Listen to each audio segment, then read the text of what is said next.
ഭാരതം സത്യാന്വേഷണത്തിനായി ജീവിതം സമർപ്പിച്ച യോഗിവര്യന്മാരുടെ നാടാണ്.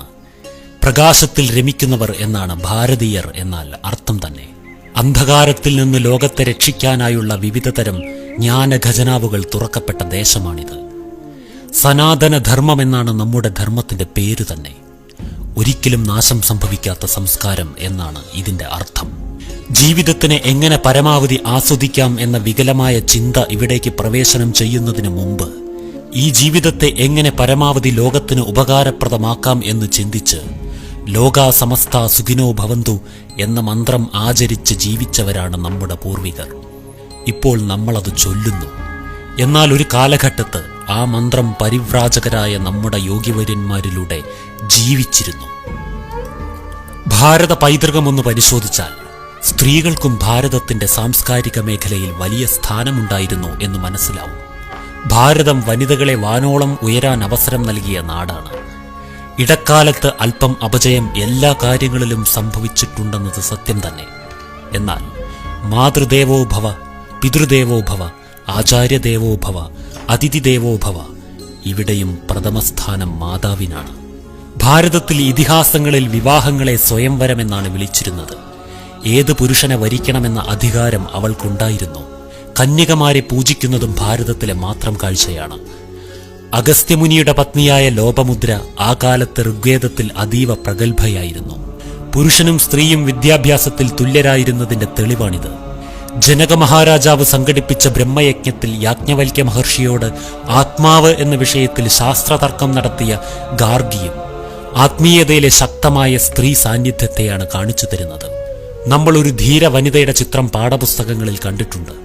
തന്റെ കുട്ടിയെ പുറത്ത് ഒരു തുണിയിൽ കെട്ടിയുറപ്പിച്ച് കയ്യിൽ ഉടവാളുമായി കുതിരപ്പുറത്ത് പോരാടുന്ന ഝാൻസിയിലെ റാണി ലക്ഷ്മിഭായ്. സ്ത്രീകളുടെ കായികമായ കരുത്തും സാമൂഹിക പ്രതിബദ്ധതയും ചെറുതായിരുന്നില്ല എന്ന് നമുക്ക് ഈ ചിത്രം ഉറപ്പുതരുന്നു. ഭാരത പൈതൃകത്തിലെ യോഗികളുടെ ജീവിതം പരിശോധിച്ചാൽ ഈശ്വരനിൽ നിന്ന് എന്തെങ്കിലും സ്വന്തമാക്കുവാനല്ല അവർ ശ്രമിച്ചിരുന്നത്, സ്വയം ഈശ്വര സ്വരൂപങ്ങളാകുവാനായിരുന്നു അവരുടെ ശ്രമം എന്ന് മനസ്സിലാകും. അതിനാൽ അവർക്ക് പ്രാർത്ഥന വശമില്ലായിരുന്നു. ധ്യാനമായിരുന്നു അവരുടെ സാധനാ രീതി തന്നെ. എന്നാണോ നമുക്ക് ആ സംസ്കാരത്തിനോട്, ആ പാരമ്പര്യത്തിനോട് വിമുഖത തുടങ്ങിയത്, എന്നാണോ ആത്മവിദ്യ നമ്മുടെ വിദ്യാഭ്യാസത്തിൽ നിന്നകന്നത്, അന്ന് തുടങ്ങിയതാണ് ഭാരതത്തിന്റെ ശോചനീയാവസ്ഥ. നൂറ്റാണ്ടുകൾ നീണ്ട വിദേശാധിപത്യങ്ങൾ കഴിഞ്ഞപ്പോഴേക്കും എങ്ങനെയൊക്കെയോ സമരം ചെയ്ത് രാജ്യം സ്വതന്ത്രമായി. എന്നാൽ ആത്മവിദ്യയും സാധനയും അസ്തമിച്ച മനസ്സുകളിൽ അന്ധകാരത്തിന്റെ ശക്തി ഭരിക്കുന്നു. അങ്ങനെയൊരു കാലഘട്ടം തുടരുകയാണ്. ജീവാത്മാക്കൾക്ക് ചപലവാസനകളുടെ അടിമത്വത്തിൽ നിന്ന് സ്വാതന്ത്ര്യം ഇപ്പോഴും ലഭിച്ചിട്ടില്ലതാനും. ഇനി ഈ ലോകത്തിൽ എന്തെങ്കിലും ഒരാത്മീയ സാംസ്കാരിക നവോത്ഥാനം നടക്കണമെങ്കിലും അതും ഭാരതത്തിൽ നിന്നു തന്നെ വേണ്ടിവരും. അതിന്റെ ആരംഭം ഇവിടെ നിന്നു തന്നെയായിരിക്കണം.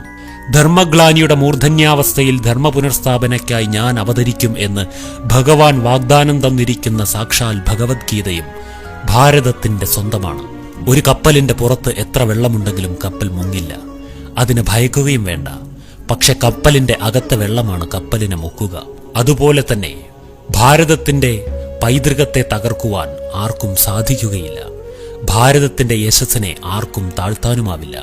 പക്ഷെ ഭാരതീയരായ നമ്മൾ സനാതന സംസ്കാരത്തെ ആദരിക്കാതെയും ഈ പൈതൃകത്തെ സ്വീകരിക്കാതെയും ഈ ആധ്യാത്മിക ദർശനങ്ങളെ ആചരിക്കാതെയും ജീവിച്ചാൽ അതായിരിക്കും നമ്മുടെ സംസ്കാരത്തിനേൽക്കുന്ന പതനം. അത് സംഭവിക്കാതെ ഇരിക്കട്ടെ. അത്തരത്തിൽ യാതൊരു സാമൂഹിക പ്രതിബദ്ധതയും ആചരണങ്ങളും ഇല്ലാതെ ജീവിക്കുന്ന ഭോഗികളെ നമ്മുടെ പൂർവികർ മനുഷ്യ ശരീരേ മൃഗം ചരന്തി, അതായത് മനുഷ്യ ശരീരത്തിൽ ജീവിക്കുന്ന മൃഗം എന്നാണ് വിശേഷിപ്പിച്ചിട്ടുള്ളത്. ആ വഴിക്ക് പോകാതെ മനുഷ്യ ശരീരത്തിൽ ജീവിക്കുന്ന ദേവൻ, ദേവി, അല്ലെങ്കിൽ നരരൂപത്തിലുള്ള നാരായണൻ, നാരീരൂപത്തിലുള്ള ലക്ഷ്മി, ദുർഗ എന്നൊക്കെ വിശേഷിപ്പിക്കുവാൻ നമ്മൾ യോഗ്യരാകുമ്പോൾ ഭാരതം സാക്ഷാൽ സ്വർഗമാകും. അതിനുള്ള ശ്രമമായിരിക്കണം നമ്മുടെ ജന്മം.